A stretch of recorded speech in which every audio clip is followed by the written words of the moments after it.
Hola a todos, hoy vamos a continuar con la serie de enseñanzas Enséñanos a orar, una serie acerca del Padre Nuestro como la oración modelo del Señor Jesús. Hoy vamos a presentar la sesión número 4 acerca de la invocación o la primera frase, Padre Nuestro que estás en los cielos.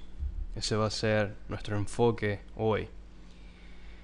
Una oración por el nuevo éxodo. En la sesión anterior introducimos al Padre Nuestro como una oración por el nuevo éxodo, ese evento culminante y apocalíptico en el día del Señor, durante el cual el Padre reunirá al remanente de Israel de entre los confines de la tierra, los redimirá de la muerte y les restaurará el reino. Y bíblicamente la idea de un nuevo éxodo es muy predominante tanto en el Antiguo como en el Nuevo Testamento. Y de lo que se trata es de que a base del carácter del Señor y su consistencia, su fidelidad al pacto, el Señor va a llevar a cabo una gran salvación y redención como la que llevó a cabo siglos atrás en el éxodo de Egipto. Él va a hacer algo muy similar conforme a sus caminos, conforme a su manera de obrar y actuar en el futuro, en el día del Señor. Y es por eso que muchos teólogos lo han llamado un nuevo éxodo. Y en la sesión anterior hablamos en general de eso y de cómo el Padre Nuestro es realmente una oración por ese nuevo éxodo. Le pedimos al Padre que lleve a cabo esa salvación y redención final en el fin del siglo. Y claro está, como ya hemos dicho, el propósito de esta serie de enseñanzas es aprender a orar. Esa es la razón más básica. Y nuestra intención no es querer decir que solamente podemos orar el Padre Nuestro ni nada por el estilo, absolutamente, en lo más mínimo. Más bien, hemos querido presentar el Padre Nuestro como una oración modelo que resume y presenta el carácter general de la oración en toda la Biblia. En otras palabras, de lo que se trata la oración a lo largo de todas las Escrituras, creemos que el Padre Nuestro nos presenta un resumen de eso y por eso el Señor nos lo dio como una oración modelo que queremos aprender, queremos entender, queremos poner en práctica, para que sea nuestra agenda de oración, nuestro enfoque de oración general, bajo el cual entonces acomodamos toda otra petición por cosas diarias en nuestra vida en general. Pero si queremos cultivar esta oración y lo que esta oración representa como el centro de nuestra vida devocional delante del Señor, individualmente y congregacionalmente.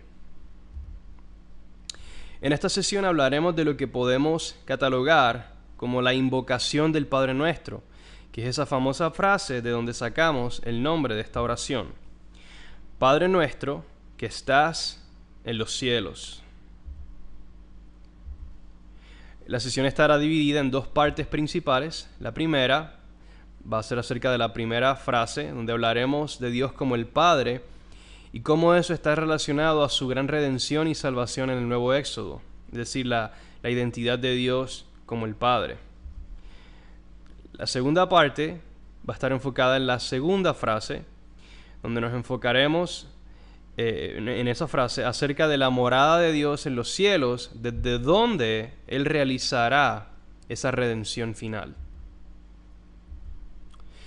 Número 1, el Padre Nuestro. Padre Nuestro.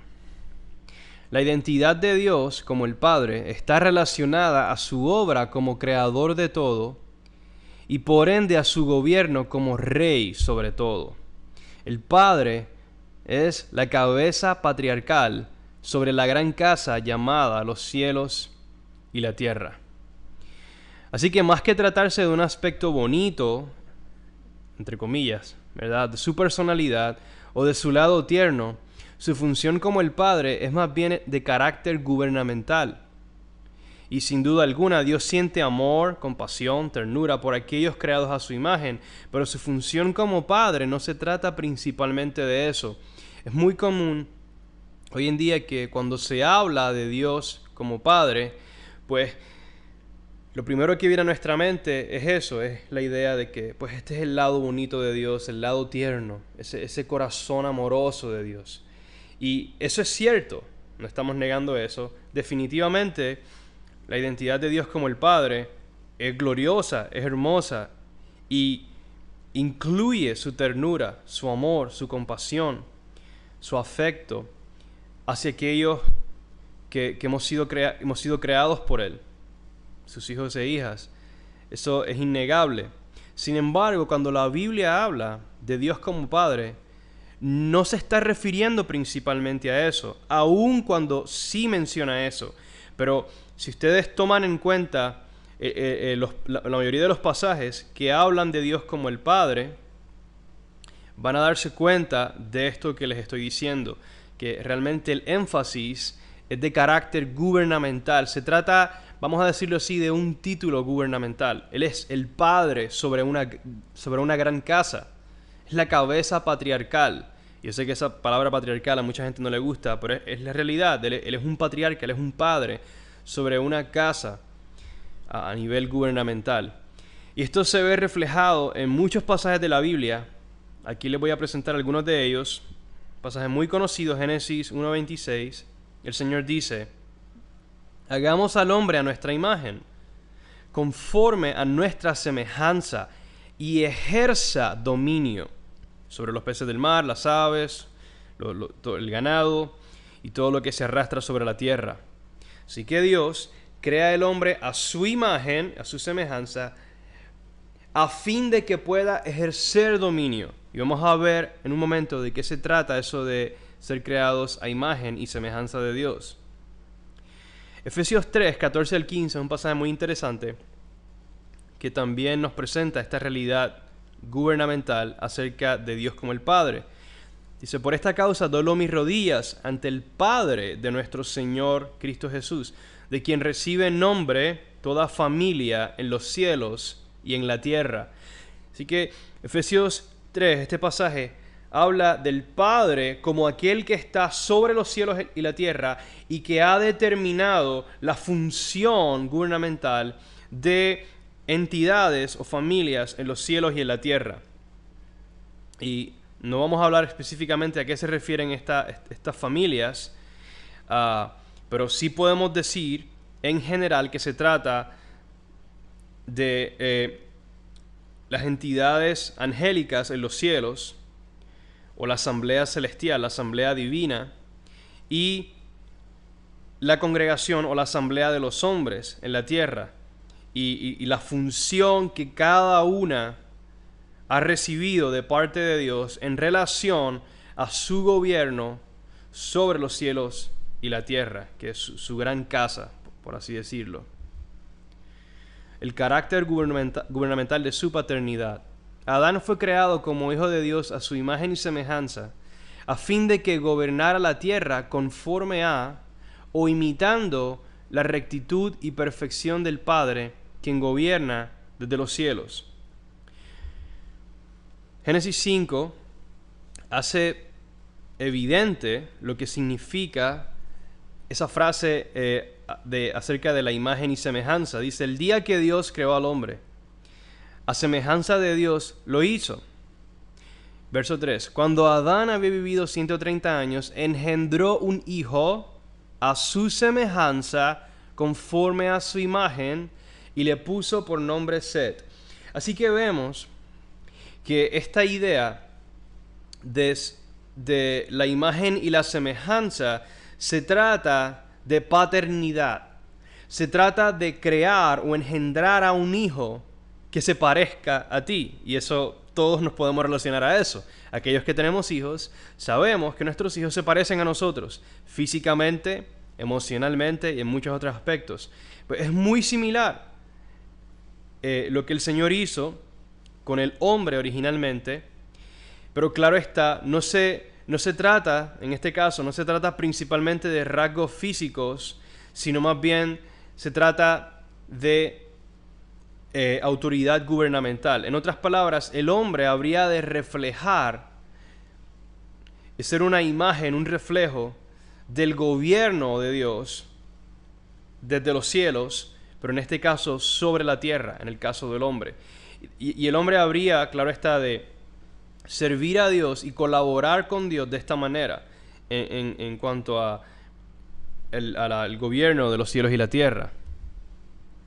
Lucas 3, 23 y 38 hace aún más claro el hecho de que Adán era considerado como el hijo de Dios.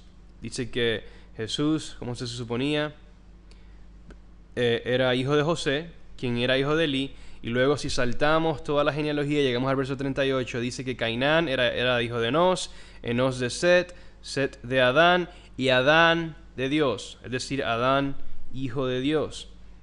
Y esa era la idea esencial de que Dios creó a Adán a su imagen y semejanza para que gobernara. Por eso, en el contexto de Génesis 1, Génesis 5, dice que los creó a su imagen y semejanza para que ejercieran dominio sobre la tierra.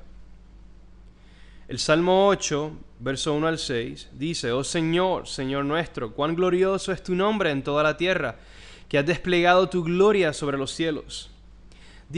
Verso 4, digo, ¿qué es el hombre para que te acuerdes de él? Y el hijo del hombre, literalmente se traduciría hijo de Adán, para que lo cuides. Tú le haces señorear sobre las obras de tus manos. Todo lo has puesto bajo sus pies. Y este pasaje es absolutamente mesiánico. Se trata principalmente de la persona del Mesías, es decir, de Jesús. Y de hecho, el libro de Hebreos, en Hebreo 1, cita este pasaje. Sin embargo, Jesús, esto se trata de Jesús en relación a su identidad como el hijo del hombre o el hijo de Adán. Porque claro está, Adán es el primer hombre, quien es creado a imagen de Dios y bajo quien fueron puestas las cosas en la tierra para señorear sobre ellas. Y por lo tanto el Salmo 8 refleja aún más este carácter gubernamental de la paternidad de Dios y el Hijo o los hijos de Dios creados a su imagen y semejanza. Así que el Señor crea esta gran casa de los cielos y la tierra y establece un templo celestial donde Él pone su trono y se establece a sí mismo como la cabeza, el Padre patriarcal, la cabeza patriarcal, sobre los cielos y la tierra, y luego establece al Hijo como su imagen en un templo terrenal, y eso claro está se ve reflejado en pasajes como el Salmo 2, versos 4 al 8, donde dice que el que se sienta como rey en los cielos se ríe. Así que el Señor está sentado como rey en los cielos. Tenemos este diagrama que obviamente no es una representación exacta, sino más bien ilustra la idea en general. Verso 6, pero yo mismo he consagrado a mi rey sobre Sión, mi santo monte, hablando de Jerusalén, en la tierra. Así que desde los cielos, Dios que está sentado como rey, establece a un rey humano, terrenal, en Sión, en Jerusalén. Verso 7, ciertamente anunciaré el decreto del Señor que me dijo, mi hijo eres tú, yo te he engendrado hoy, pídeme y te daré las naciones como herencia tuya y como posesión tuya los confines de la tierra. Y igual al Salmo 8, el Salmo 2 es absolutamente mesiánico, pero sirve para ilustrar lo que estoy comunicando de la identidad del Padre en los cielos como la cabeza sobre la casa de los cielos y la tierra, y el Hijo en la tierra, quien como su imagen recibe autoridad para ejercer dominio sobre la tierra. Y de esto vamos a continuar hablando. La adopción de Israel como primogénito. En el contexto particular del Padre Nuestro, esta frase, es decir, Padre Nuestro, está relacionada a la adopción de la nación de Israel como el primogénito de Dios durante el éxodo de Egipto, quienes volverán a ser redimidos como hijos en el segundo éxodo. Éxodo 4, 22 al 23, dice, entonces dirás a Faraón, Así dice el Señor: Israel es mi hijo, mi primogénito. Y te he dicho: deja ir a mi hijo para que me sirva. Por lo tanto, el Señor busca restaurar su propósito original, que se vio tronchado por el pecado de la rebelión de Adán, del hombre. Busca restaurar ese plan y propósito original al llamar a la nación de Israel en Abraham y luego adoptarlos, redimirlos por medio del éxodo de Egipto como su hijo o su primogénito. Y sabemos claro está que primogénito se refiere al hijo mayor de entre una gran familia. Deuteronomio 32, verso 6, dice: ¿así pagan ustedes al Señor, oh pueblo insensato e ignorante? Hablando de Israel. ¿No es Él tu Padre que te compró? Él te hizo y te estableció. Y el Señor lo compró o redimió a Israel con la sangre de los corderos de la Pascua en medio del éxodo de Egipto. Ese es el contexto aquí. Oseas 11, verso 1 dice: cuando Israel era niño, yo lo amé, y de Egipto llamé a mi hijo. Claro está, este pasaje es utilizado por Mateo para referirse al Mesías en relación precisamente al nuevo éxodo del cual Jesús se convierte en primicias. Y vamos a hablar un poquito de eso en un momento. En Malaquías 1:6 el Señor le dice a su pueblo: el hijo honra a su padre y el siervo a su señor. Pues si yo soy padre, ¿dónde está mi honor? Y si yo soy Señor, ¿dónde está mi temor? Dice el Señor de los ejércitos a ustedes, sacerdotes, que desprecian mi nombre. Pero ustedes dicen: ¿en qué hemos despreciado tu nombre? Así que el Señor aquí le reclama a Israel que, como su padre, Él demanda honor de parte de ellos. Muy importante. Continuando con la adopción de Israel como primogénito, Efesios 1, 4 al 6 habla, de hecho, de esta esperanza que ha sido garantizada, de una adopción, redención de ese primogénito en la resurrección, en el día del Señor. Dice: porque Dios nos escogió en Cristo. Y antes de continuar, en una sesión anterior hablamos un poco de este pasaje de Efesios 1 y de cómo esta elección, esto de que nos escogió, se trata precisamente de Israel, particularmente el remanente fiel de Israel. Esto de esta elección, esta frase nos escogió, no se trata de gente en general a quien Dios escogió, unos para salvación y otros pues caput con ellos, que sean condenados para siempre. No, la Biblia nunca habla de elección de esa manera extraña. La Biblia habla de elección en relación a un pueblo que fue escogido y más específicamente a un remanente de ese pueblo que por su fidelidad y su fe en el Señor son preservados, son escogidos por Dios. Dice: antes de la fundación del mundo, para que fuéramos santos y sin mancha delante de Él. En amor nos predestinó para adopción como hijos para sí, mediante Cristo Jesús, conforme a la buena intención de su voluntad, para la alabanza de la gloria de su gracia, que gratuitamente ha impartido sobre nosotros en el amado.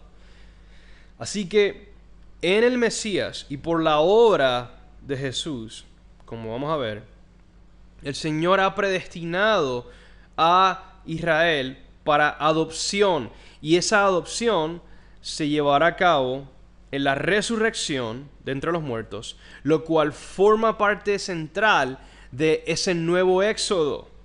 La resurrección es parte central del nuevo éxodo, donde por medio de la resurrección, de hecho, el Señor va a reunir aún a los miles y miles de justos, judíos y gentiles también, que han muerto a lo largo de la historia.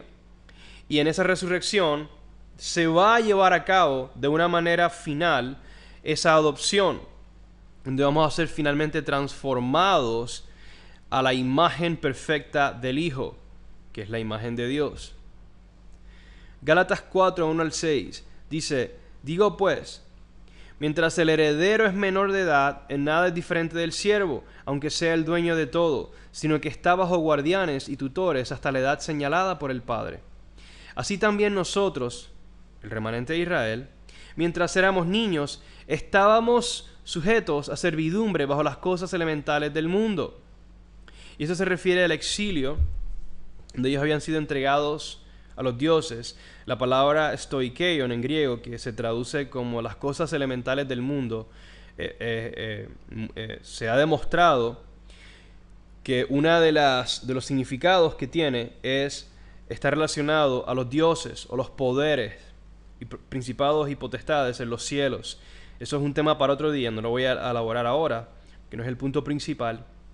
Pero cuando Israel, por su pecado, es entregado al exilio, las consecuencias de ese pecado que habían sido descritas en la ley, específicamente en las maldiciones de la ley, como vemos en Deuteronomio 28 al 33, esas consecuencias recaen sobre ellos y eso incluyó exilio y el que fueran entregados a las naciones y a sus dioses.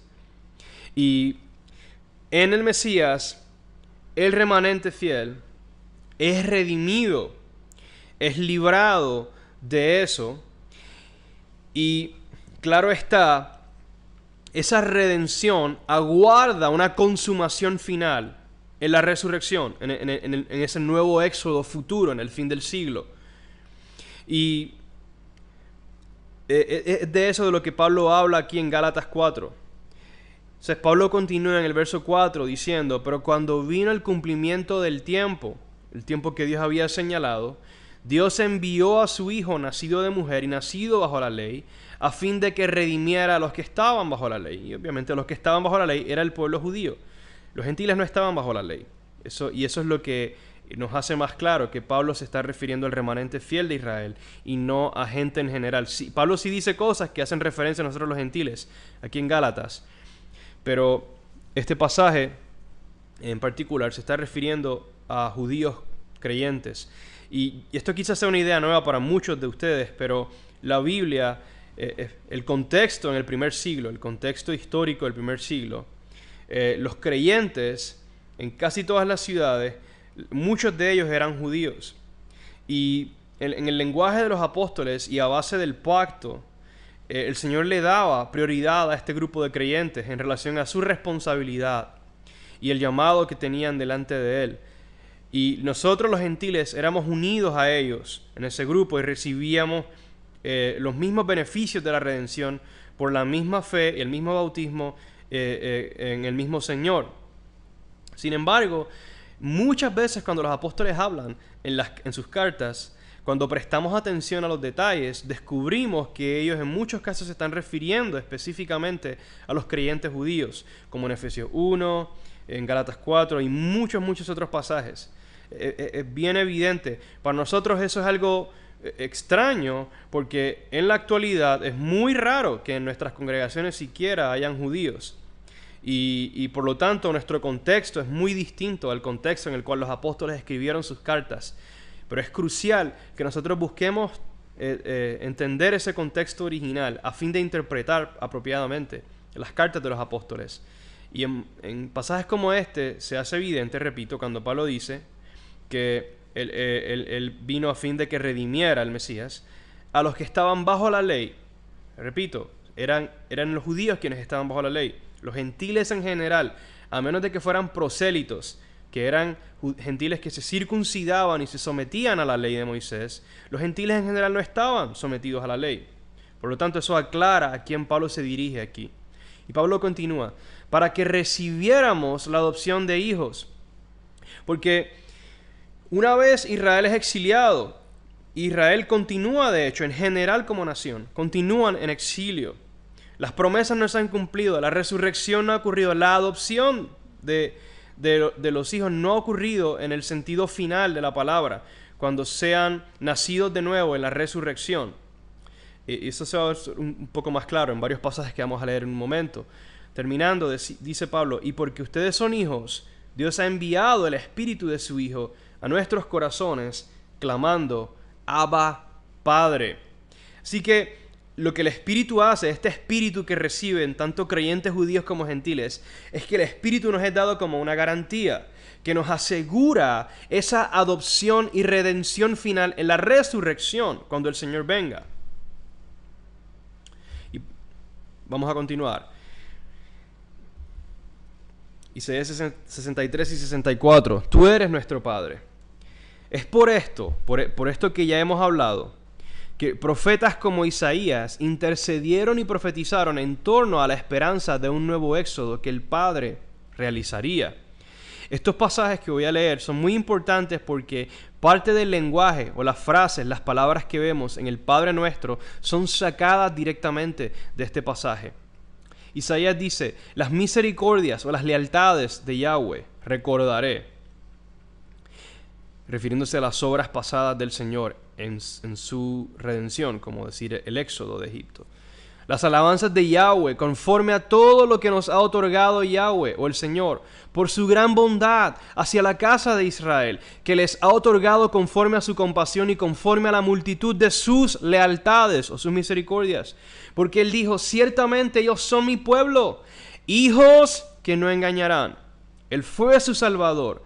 En todas sus angustias Él estuvo afligido, y el ángel de su presencia los salvó. En su amor y en su compasión los redimió. Los levantó y los sostuvo todos los días de antaño. Verso 11. Entonces su pueblo se acordó de los días antiguos de Moisés. ¿Dónde está el que los sacó del mar con los pastores de su rebaño? ¿Dónde está el que puso su Santo Espíritu en medio de ellos? El que hizo que su glorioso brazo fuera a la derecha de Moisés. El que dividió las aguas delante de ellos para hacerse un nombre eterno. Verso 15. Mira desde el cielo y ve desde tu santa y gloriosa morada, Padre nuestro que estás en los cielos. Vamos a hablar de eso más adelante. ¿Dónde está tu celo y tu poder? La conmoción de tus entrañas y tu compasión para conmigo se han restringido. Porque tú eres nuestro Padre. Aunque Abraham no nos conoce, ni nos reconoce Israel, a causa del pecado de Israel, tú, oh Yahweh, eres nuestro Padre. Desde la antigüedad, tu nombre es nuestro Redentor. Y es muy interesante cómo Isaías conecta la identidad de Dios como Padre con su identidad como Redentor. Porque el Padre pagó un precio de redención a fin de adoptar a su Hijo Israel. La adopción tiene un precio de redención. Yo recuerdo un hermano que falleció hace unos años por un accidente, pero el Señor lo había llamado a adoptar a niños con condiciones muy severas en lugares muy difíciles de la tierra, y Él definitivamente estaba pagando un precio muy alto para poder adoptar a estos niños. Y yo recuerdo que él escribió una vez un artículo muy muy conmovedor titulado "La adopción es costosa", porque requiere redención, requiere un pago que se da. Y eso es muy parecido a lo que el Señor lleva a cabo al redimir a Israel como su hijo, su primogénito, pagando un precio. Y sabemos, claro está, que el precio final, máximo, se pagó en la cruz. Cuando, como dice Pedro, que hemos sido redimidos no con oro ni plata, sino con la sangre preciosa de un cordero perfecto. Isaías 64. El profeta continúa su clamor diciendo: oh, si rasgaras los cielos y descendieras, si los montes se estremecieran ante tu presencia. Está invocando al Señor para que lleve a cabo ese nuevo éxodo. Pueden continuar leyendo, pero en el verso 8 Isaías dice: pero ahora, oh Yahweh, tú eres nuestro Padre, nosotros el barro y tú nuestro alfarero. Es muy interesante, antes de continuar, que aquí Isaías conecta la identidad del Padre con su identidad como creador, como dije al principio, como aquel que formó del barro, así como formó a Adán del polvo, sopló el aliento en él para hacerlo su hijo. Así Él hizo con Israel y ha moldeado y moldeará a Israel como barro para transformarlo a su imagen. Continuamos. Obra de tus manos somos todos nosotros. No te enojes en exceso, oh Señor, ni para siempre te acuerdes de la iniquidad. Mira, te rogamos, Todos nosotros somos tu pueblo. Tus ciudades santas se han vuelto un desierto. Sión se ha convertido en un desierto. Jerusalén en una desolación. Nuestra casa santa y hermosa, donde te alababan nuestros padres, ha sido quemada por el fuego y todas nuestras cosas preciosas se han convertido en ruinas. ¿Te detendrás ante estas cosas, oh Yahweh? ¿Guardarás silencio y nos afligirás sin medida? Claro está, la esperanza de los profetas es que el Señor iba a responder, iba a redimir a Jerusalén y a su pueblo escogido. La restauración de los hijos en y por medio de Israel. Conforme a su propósito eterno, Dios adoptó al pueblo judío a fin de restaurar a la humanidad a su rol como hijos de Dios. Aquellos que ponen su fe en el Dios de Israel y son hallados en el Mesías de Israel, heredarán esta gloriosa esperanza. Como nos dice Romanos 8, 18 al 21. Pues considero, prestemos atención a esto, que los sufrimientos de este tiempo presente no son dignos de ser comparados con la gloria que nos ha de ser revelada. Porque el anhelo profundo de la creación aguarda ansiosamente la revelación de los hijos de Dios. Porque la creación fue sometida a vanidad, no de su propia voluntad, sino por causa de aquel que la sometió, en la esperanza de que la creación misma será también liberada de la esclavitud de la corrupción a la libertad de la gloria de los hijos de Dios. Y eso será en la resurrección, en el nuevo Éxodo. Y claro está, la gloria que ha de ser revelada, Romanos 2:10 dice que es primeramente al judío y luego al gentil, porque Israel sigue y seguirá siendo el primogénito y tiene una responsabilidad principal. No hay distinción entre judío y griego, judío y gentil, en relación a cómo obtenemos los beneficios de la redención. Pero claramente, tanto en el Antiguo como en el Nuevo Testamento, sigue habiendo una distinción en cuanto al rol y la función de cada quien. El pueblo judío tiene una función particular como primogénitos, mientras que nosotros tenemos una función también como hijos menores. Y Pablo afirma que esta revelación de los hijos de Dios es una esperanza, es futura, no ha ocurrido todavía. Y esto es tan importante aclararlo, porque por varios años ya ha habido una falsa doctrina que habla acerca de la manifestación o los hijos manifiestos de Dios, como si ya la revelación o la manifestación de la gloria de los hijos de Dios hubiera ocurrido. Y es absolutamente absurdo reclamar algo como eso, porque Pablo claramente, como vamos a ver, lo presentó como una esperanza futura por la cual esperamos en medio de los sufrimientos de este tiempo, como comienza este pasaje. Y para ponerlo bien simple y práctico, sería tan patético que nosotros querramos afirmar que tal cosa ha ocurrido estando las cosas como están. Hermanos, como Pablo dijo en 1 Corintios 15, si la resurrección, si esta esperanza futura no es real, nosotros somos de todos los hombres los más dignos de lástima. No destruyamos la esperanza del Evangelio con falsas doctrinas como esas. Más bien afirmemos la verdad que los apóstoles nos presentaron. Romanos 11, 12 y 15 dice: y si su transgresión, la transgresión de Israel, es riqueza para el mundo y su fracaso es riqueza para los gentiles, ¿cuánto más será su plenitud o su cumplimiento, el cumplimiento de sus promesas? Verso 15, porque si el excluirlos a ellos es la reconciliación del mundo, ¿qué será su admisión? Sino vida de entre los muertos. Es decir, la redención y readmisión de Israel como nación va a redundar en gloria, salvación y vida para toda la creación. El regreso del Hijo pródigo, aún más, como Padre de Israel, el Señor expresó su profundo anhelo por el regreso de su primogénito en el contexto de ese nuevo éxodo.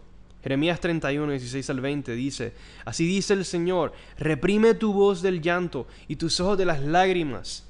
Hay pago para tu trabajo, declara el Señor, pues volverán de la tierra del enemigo. Y hay esperanza para tu porvenir, declara el Señor. los hijos volverán a su territorio. Ciertamente, he oído a Efraín lamentarse o arrepentirse, diciendo: me has castigado y castigado fui, como becerro indómito. Hazme volver para que sea restaurado, pues tú, Yahweh, eres mi Dios. Porque después que me aparté, me arrepentí. Y después que comprendí, me di golpes en el muslo. Me avergoncé y también me humillé, porque llevaba el oprobio de mi juventud. Y el Señor dice de Efraín, que Efraín es Israel. Efraín no somos nosotros los gentiles. Sí, el Señor tiene un lugar para nosotros los gentiles, pero Efraín, Israel, siempre se refiere a Israel, al pueblo judío.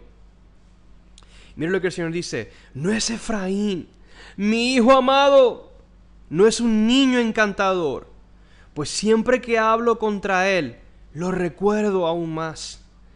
Por eso mis entrañas, lo profundo de mi ser, dice el Señor, se conmueven por él. Ciertamente tendré de él misericordia, declara el Señor. Y este pasaje es tan parecido a uno que vamos a leer en un momento.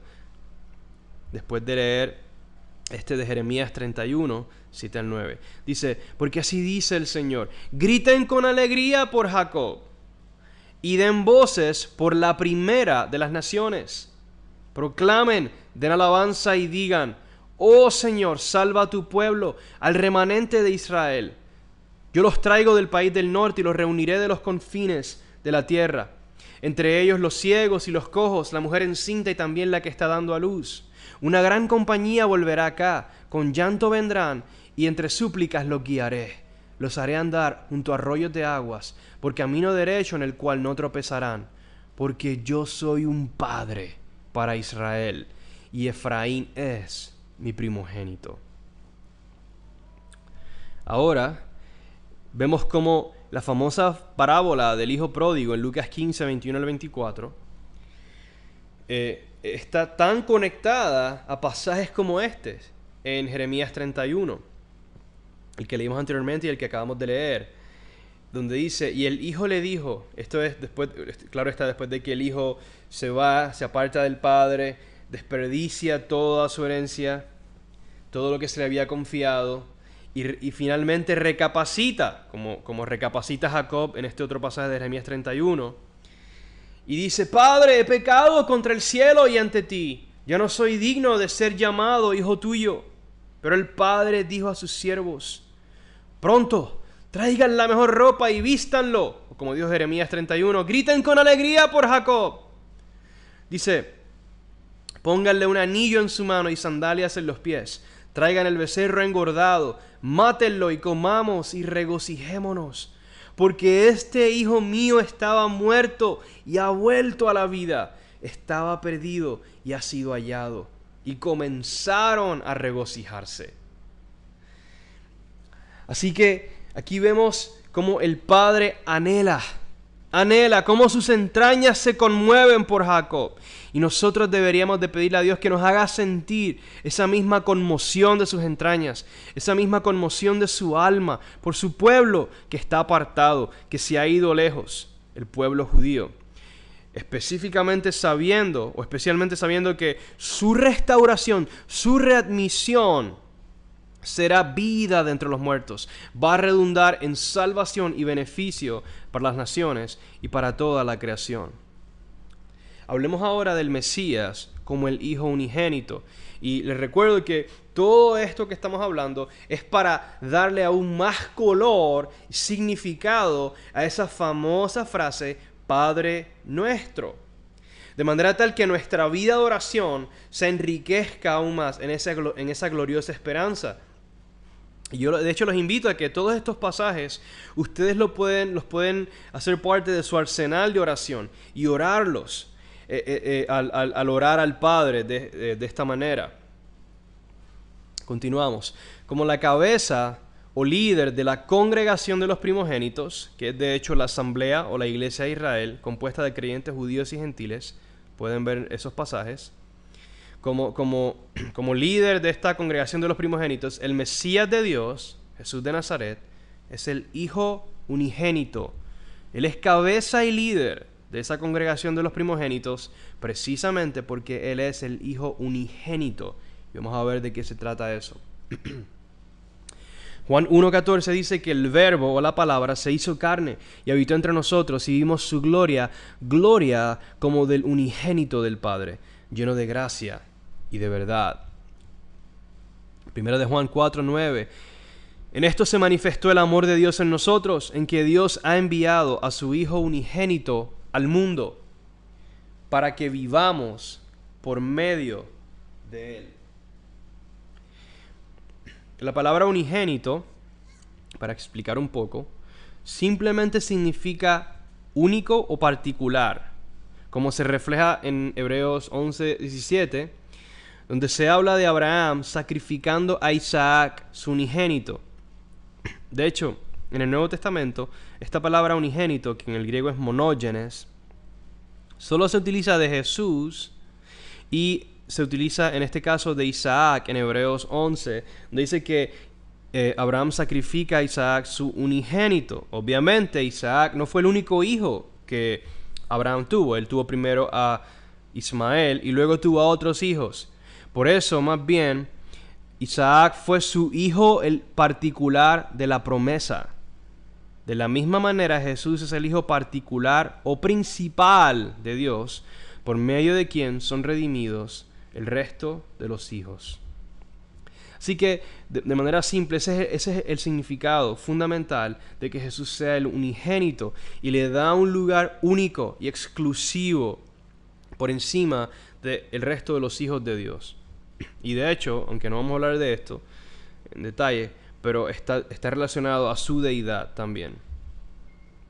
Por tal razón, Él ha sido constituido como primogénito de entre los muertos, como primicia de los que durmieron y como precursor más allá del velo, a fin de proveer para el perdón de los pecados y así garantizar la redención futura en el nuevo Éxodo. De esta manera, Él tendrá en todo la primacía. Salmo 89:27. Yo también lo haré mi primogénito, hablando del Mesías, el más excelso de los hijos, de los reyes de la tierra. Romanos 8:29. Porque a los que de antemano conoció también los predestinó a ser hechos conforme a la imagen de su Hijo, para que Él sea el primogénito entre muchos hermanos. En Colosenses 1:15 dice, Él es la imagen del Dios invisible, el primogénito de toda creación.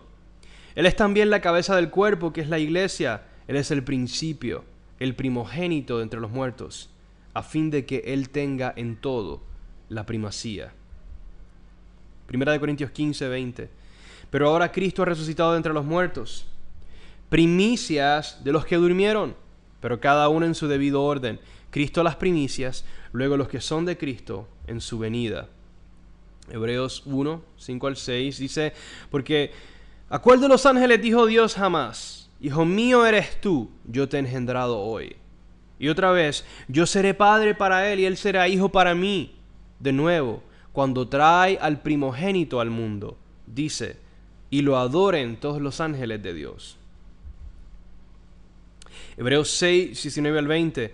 Tenemos como ancla del alma una esperanza segura y firme y que penetra hasta detrás del velo, a donde Jesús entró por nosotros como precursor, hecho según el orden de Melquisedec, sumo sacerdote para siempre.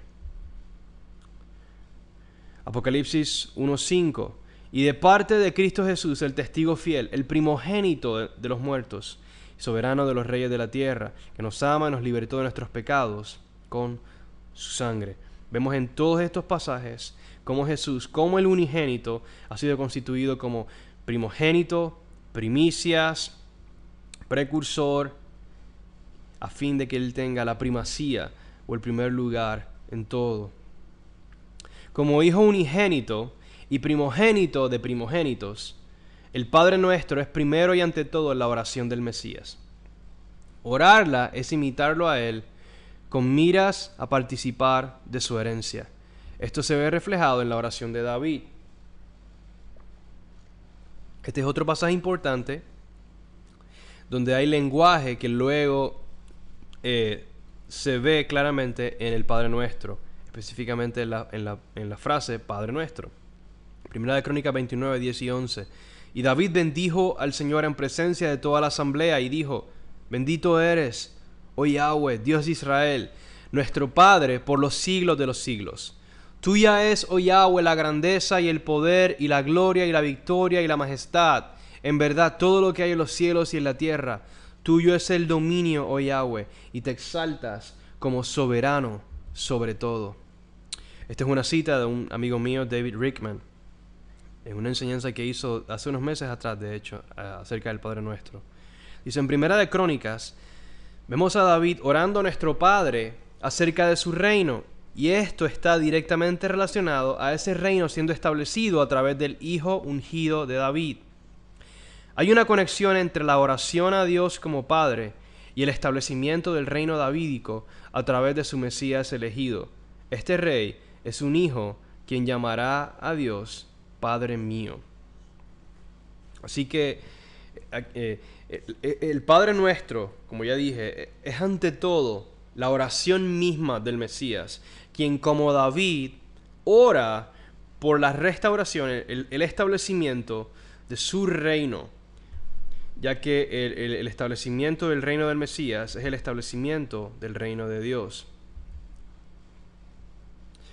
La adopción de los gentiles, ¿dónde estamos nosotros en todo esto? Ya obviamente hemos visto parte de, pero vamos a leer varios pasajes más antes de concluir esta sección.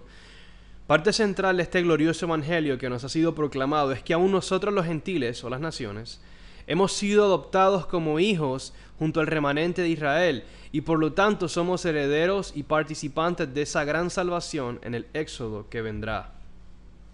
Efesios 1, 13 al 14 dice, en él también ustedes, gentiles, después de escuchar el mensaje de la verdad, del evangelio de su salvación, y habiendo creído, fueron sellados en él con el Espíritu Santo de la promesa, que nos es dado como garantía de nuestra herencia como hijos en el siglo venidero, con miras a la redención de la posesión para alabanza de su gloria. Y Efesios 3, 4 al 6 dice, en vista de lo cual, leyendo, podrán entender mi comprensión del misterio de Cristo, que en otras generaciones no se dio a conocer a los hijos de los hombres, como ahora ha sido revelado a sus santos apóstoles y profetas por el Espíritu, que los gentiles son coherederos y miembros del mismo cuerpo, participando igualmente de la promesa en Cristo Jesús mediante el Evangelio. Por eso somos hijos de la resurrección. Como hijos de la resurrección, clamamos a nuestro Padre en oración y buscamos imitarlo y vivir de una manera digna de ese llamado, mientras esperamos pacientemente por el día de redención. Lucas 20, 34 al 36 dice, Jesús le respondió, los hijos de este siglo se casan y son dados en matrimonio, pero los que son tenidos por dignos de alcanzar aquel siglo y la resurrección de entre los muertos, ni se casan, ni son dados en matrimonio, tampoco pueden morir, pues son como ángeles, y son hijos de Dios, siendo hijos de la resurrección. Porque es en la resurrección donde vamos a ser dados a luz, por así decirlo, vamos a nacer de nuevo, y por eso somos hijos de la resurrección, de ese momento donde el Señor dé a luz por medio de su poder a sus hijos en la resurrección. Y es interesante que Jesús dice que habremos de ser aquellos que dignos de alcanzar aquel siglo, hablando del siglo venidero, la vida que vendrá cuando Jesús venga, y la resurrección de entre los muertos. Y es de lo mismo que Pablo habla en Romanos 8, 22 al 25. Pues sabemos que la creación entera gime y sufre hasta ahora dolores de parto, porque es precisamente del polvo de la tierra, como lo fue Adán, que habremos de salir y nacer de nuevo en la resurrección. Y la creación sufre dolores de parto, y no solo ella, sino que también nosotros mismos, que tenemos las primicias del Espíritu, aún nosotros mismos gemimos en nuestro interior, aguardando ansiosamente la adopción como hijos, la redención de nuestro cuerpo. Y Pablo dice que esa adopción, como dije hace un momento, como hijos, ocurre en la redención de nuestro cuerpo, que es la resurrección. Y Pablo dice en el verso 24, porque en esperanza hemos sido salvados, pero la esperanza que se ve no es esperanza. Pues ¿por qué esperar lo que uno ve? Pero si esperamos lo que no vemos, con perseverancia o con paciencia lo aguardamos.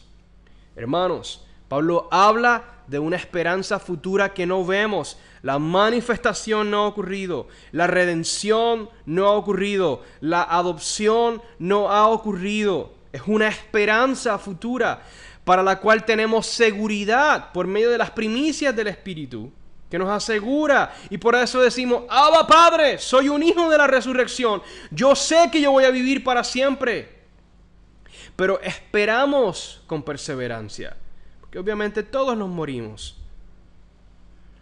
Vamos a terminar ahora con esta segunda parte acerca de la frase, que estás en los cielos.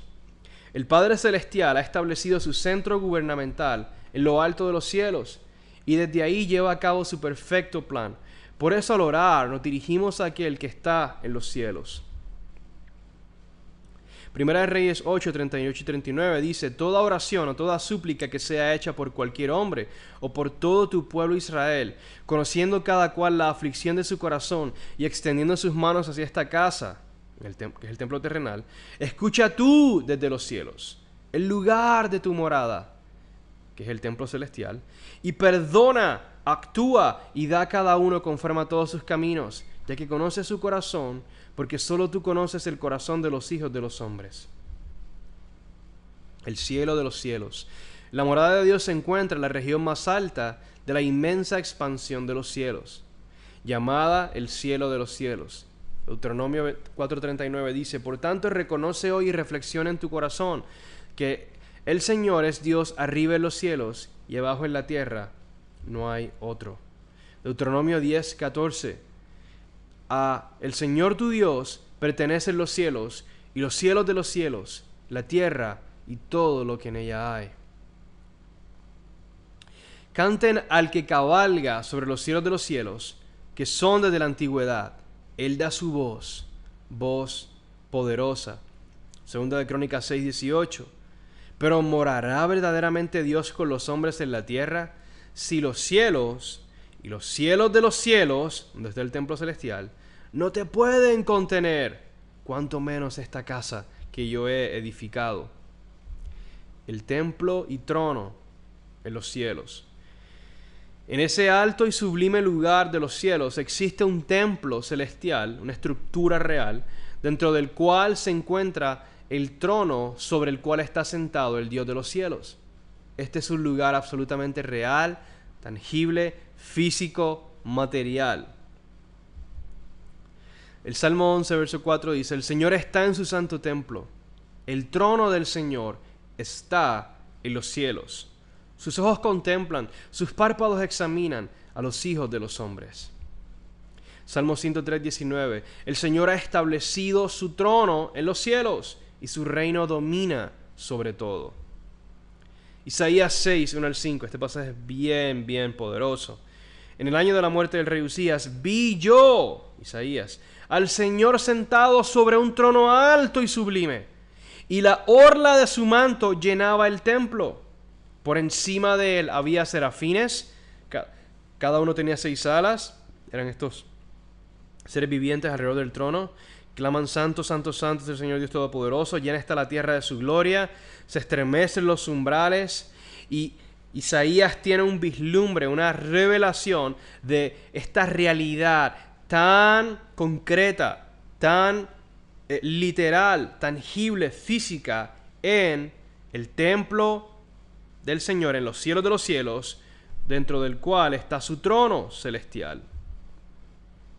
Continuando con esto, Isaías 66, el Señor dice, así dice el Señor, el cielo es mi trono. A lo que se refiere es que es en el cielo donde está su templo, dentro del cual está el trono, como ya hemos visto. Y la tierra, el estrado de mis pies, donde está pues la casa que podrían edificarme. Segunda de Crónicas 18:18. Micaías respondió: por tanto, escuchen la palabra de Yahweh. Yo vi a Yahweh sentado en su trono, y todo el ejército de los cielos estaba a su derecha y a su izquierda, sentado en su trono en el templo celestial. Apocalipsis 4:1-2, el apóstol Juan dice que miró y vio una puerta abierta en el cielo, y la primera voz que yo había oído como sonido de trompeta que hablaba conmigo decía: sube acá y te mostraré las cosas que deben suceder después de estas. Al instante estaba yo en el Espíritu, y vi un trono colocado en el cielo, y a uno sentado en el trono. Yahweh, por eso, tronará desde los cielos, porque allí está su morada, su templo, su trono. En el día del Señor, por el cual oramos a Dios en el Padre nuestro, Él manifestará su gloria y su poder desde los cielos. Esta es la razón principal por la cual Él es invocado como el Padre nuestro que está en los cielos. Primera de Samuel 2:10 dice: los que se oponen a Yahweh serán quebrantados. Él tronará desde los cielos contra ellos. Yahweh juzgará a los confines de la tierra, dará fortaleza a su rey y ensalzará el poder de su ungido. Él tronará desde los cielos en ese día. Salmo 18. El Señor también tronó en los cielos, y el Altísimo dio su voz, granizo y carbones encendidos. Él envió sus flechas y los dispersó, y muchos relámpagos y los confundió. Daniel 2:44 dice que en los días de estos reyes, el Dios del cielo levantará un reino que jamás será destruido, y este reino no será entregado a otro pueblo. Desmenuzará y pondrá fin a todos aquellos reinos, y Él permanecerá para siempre. Evidentemente, este reino aguarda un establecimiento futuro, porque todavía estos otros reinos impíos de los que habla Daniel no han sido destruidos o desmenuzados, como describe el profeta aquí. Pero es el Dios de los cielos quien levantará ese reino desde los cielos, y es por eso de hecho que el reino del Mesías o el reino de Dios es llamado también el reino de los cielos, porque lo establece Dios desde los cielos. Ese es su origen, su punto de origen, pero no se refiere a que el reino sea el cielo en sí mismo. Continuando, Mateo 24:30 dice que entonces aparecerá en el cielo la señal del Hijo del Hombre, y todas las tribus de la tierra harán duelo y verán al Hijo del Hombre que viene sobre las nubes del cielo con poder y gran gloria. Es de ahí de donde vendrá el Señor en ese día. Primera Tesalonicenses 1:9-10. Pero ellos mismos cuentan acerca de nosotros, de la acogida que tuvimos por parte de ustedes y de cómo se convirtieron de los ídolos a Dios para servir al Dios vivo y verdadero y esperar de los cielos a su Hijo, al cual resucitó entre los muertos, a Jesús, quien nos libra de la ira venidera. Tesalonicenses 4:16. Pues el Señor mismo descenderá del cielo con voz de mando, con voz de arcángel y con la trompeta de Dios, y los muertos en Cristo se levantarán primero. Apocalipsis 11:19 dice que el templo de Dios que está en el cielo fue abierto, y el arca de su pacto se veía en su templo, y hubo relámpagos, voces y truenos, y un terremoto y una fuerte granizada.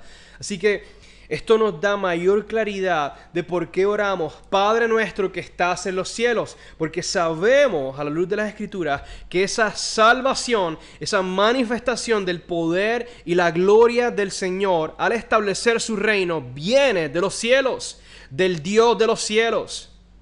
Ese es el punto de origen. No es un reino que se origina entre los hombres establecido por el brazo de la carne. Es un reino eterno que durará para siempre, establecido por el poder del Dios de los cielos, desde los cielos. Por eso decimos: Padre nuestro que estás en los cielos. Ese es el significado de la frase. Vamos a ilustrarlo de esta manera. De nuevo tenemos la gran casa de los cielos y la tierra, el templo celestial en los cielos de los cielos, desde donde el Señor tronará en el día del Señor, cuando venga para glorificarse en la tierra y establecer su reino. Esta fue la cuarta sesión de la serie enséñanos a orar.